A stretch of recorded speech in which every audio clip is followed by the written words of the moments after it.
त्या due course प्रमाणे त्याची छाननी होऊन त्याच्यावरही पुढे निर्णय घेतला जाईल। परंतु आता मात्र आज जो शब्द दिलेला आहे तो पाळलेला आहे आणि गेले अनेक वर्ष जी मराठ्यांची मागणी होती ती मागणी आज पूर्ण झालेली आहे असं मला वाटतं। या ढोल ताशे वाजवले जातात विधान भवनामध्ये, नेमकं कुणाला दाखवण्यासाठी वाजवले जात आहेत? हा आनंद आहे, कुणाला दाखवण्यासाठी नाहीये। तर गेले अनेक वर्ष जो प्रश्न सुटत नव्हता ते प्रश्न सुटायची हिंमत आज माननीय मुख्यमंत्री आणि त्याचप्रमाणे महायुतीच्या दोन्ही उपमुख्यमंत्र्यांनी फडणवीस साहेब असतील, अजित पवार असतील, या महायुतीने करून दाखवलेले मला वाटतं आनंदाचा दिवस, हा राजकारणाचा दिवस नाहीये।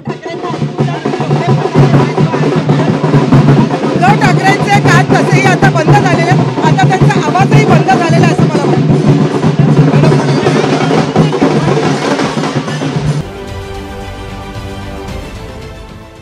देश विदेशातील प्रत्येक घडामोडींचे लाईव्ह अपडेट मिळवण्यासाठी आता साम टीव्हीच्या सर्व सोशल मीडिया प्लॅटफॉर्मला लाईक, फॉलो आणि सबस्क्राईब करा।